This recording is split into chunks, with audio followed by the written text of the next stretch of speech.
So, we often think about climate change as, this future problem, something way down the road. Right, for the next generation, maybe. Exactly.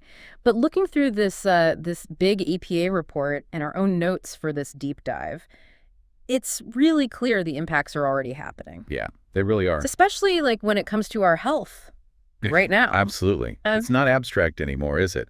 So our goal today, I think, is to really cut through the noise Okay. and highlight the very real ways climate change is affecting people's health today. Some ways might even surprise you. So understanding what's happening now, not just what might happen. Precisely. The current health picture. Okay, let's jump right into something I think we've all noticed. The heat. It just feels like these heat waves are getting worse. I mean, globally, temperatures over 45 Celsius. That's intense. Parts of Europe, Asia. It really is intense. And, while it's uncomfortable for almost everyone, our notes really stress how dangerous it is for certain groups. Like who, specifically? Well, the elderly, for instance. Their bodies don't regulate temperature quite as well. Young children, too.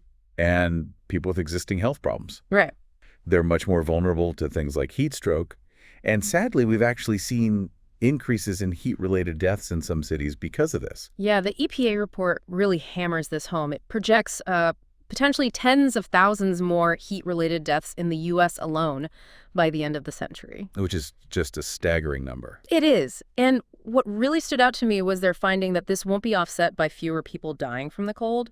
Exactly. It's not a simple trade-off. And the dangers aren't just about dying from the heat either. Okay. The EPA report explains how extreme heat can cause heat stroke, obviously, and dehydration.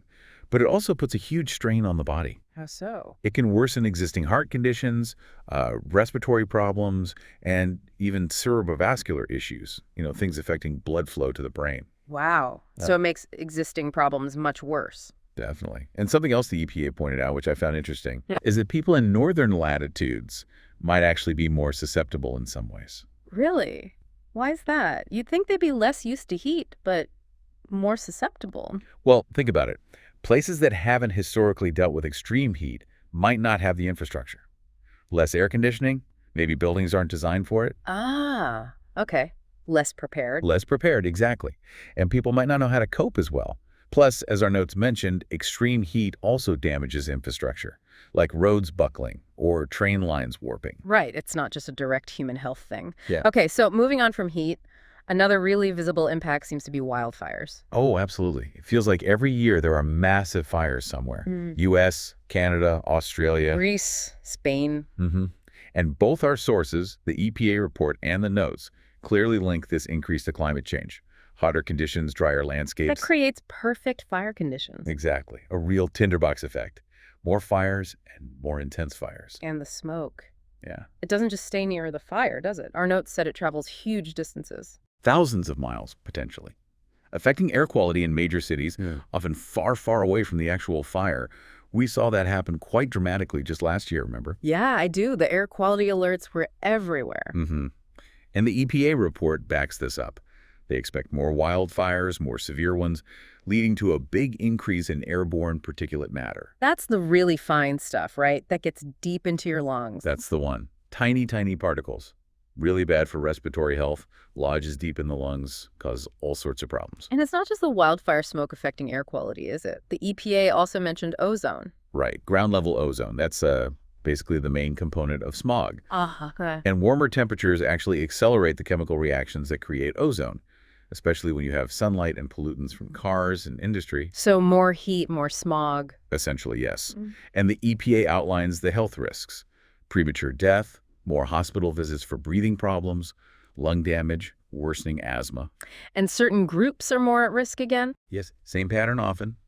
Children, older adults, people who work outdoors, anyone with existing lung disease. They're hit hardest. It feels like our lungs are getting attacked from multiple angles. The fire particles, the ozone. And didn't our notes also mention allergies? They did. Good point. Things like ragweed pollen. Climate change means an earlier start to the allergy season. It lasts longer. Oh, great. And the plants might even produce more pollen because there's more CO2 in the air. So worse allergies for longer. Fantastic. It's definitely a cumulative burden on our respiratory systems. Okay, so we've got heat, bad air. What about other extreme weather? Floods, storms? Both sources highlight that too. Think about it.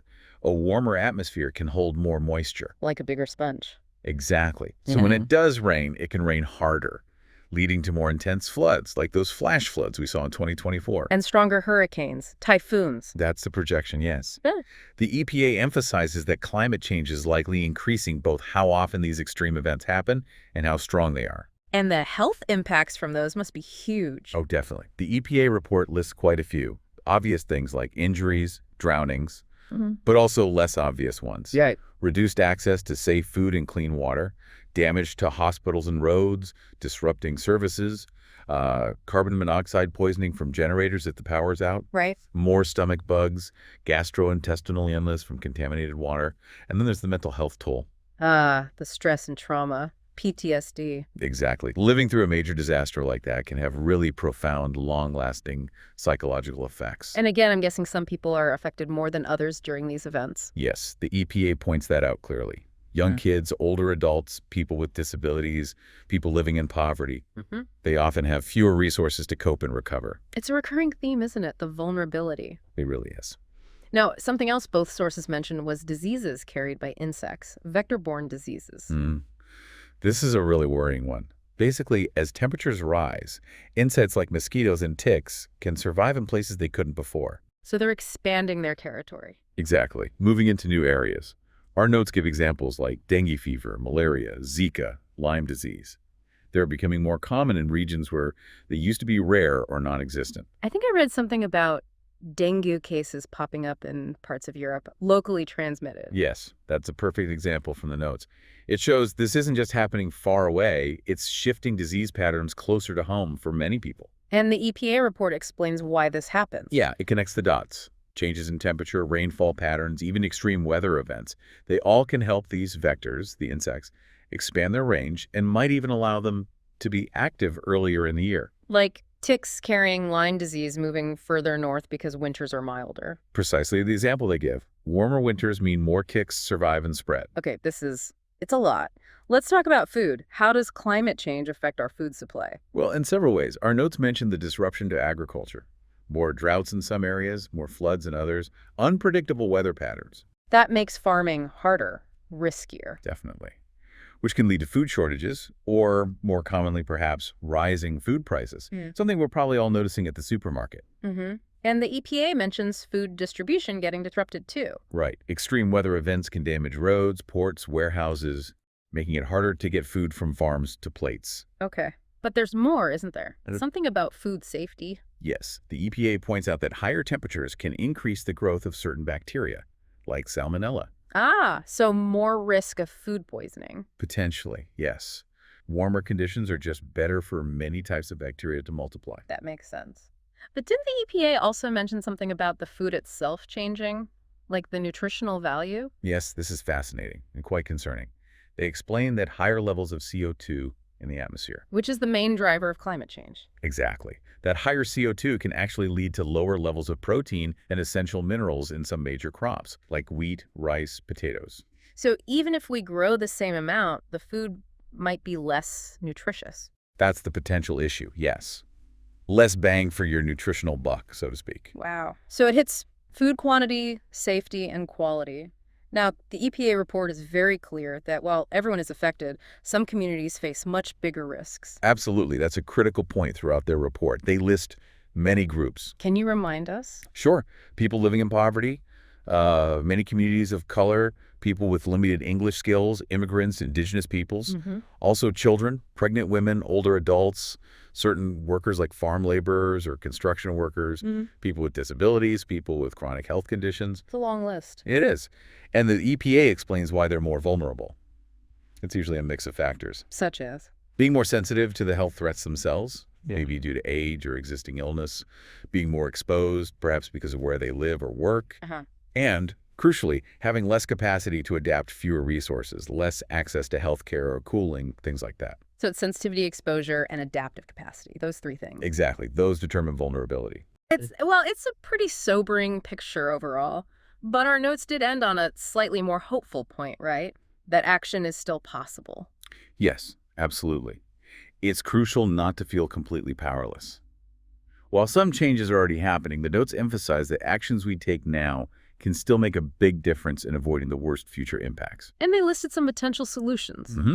Things like shifting to renewable energy, reducing meat consumption and food waste, those are big ones, using public transport more, supporting policies that protect the environment. Protecting water sources, too, reducing plastic waste. Right. It's a whole range of things, from individual choices to big systemic changes. Every bit really does help build towards a healthier future for us and the planet. So wrapping up this deep dive, the main takeaway seems pretty clear. Both the detailed EPA report and our notes are saying the same thing. Climate change isn't some abstract future issue. Not at all. It's here, it's now, and it's impacting human health in so many different interconnected ways. That interconnectedness is key. Which actually brings me to a final thought, maybe something for you, the listener, to mull over. Okay. Given this complex web, we've talked about heat, air, water, disease, food, mental health, all tangled together. If you had to pick one big shift, one systemic change, what do you think would create the biggest positive ripple effect for both our health and the environment? That's a tough question. Lots to think about there. It really is something to reflect on. Well, thank you for joining us for this deep dive into climate change and health. It's been illuminating, if a bit alarming. It's a critical topic. We really encourage you to check out the EPA report yourselves, look at the notes, keep exploring. Definitely. This is an ongoing conversation. Thanks for tuning in. Yes, thank you. Goodbye for now. Until next time.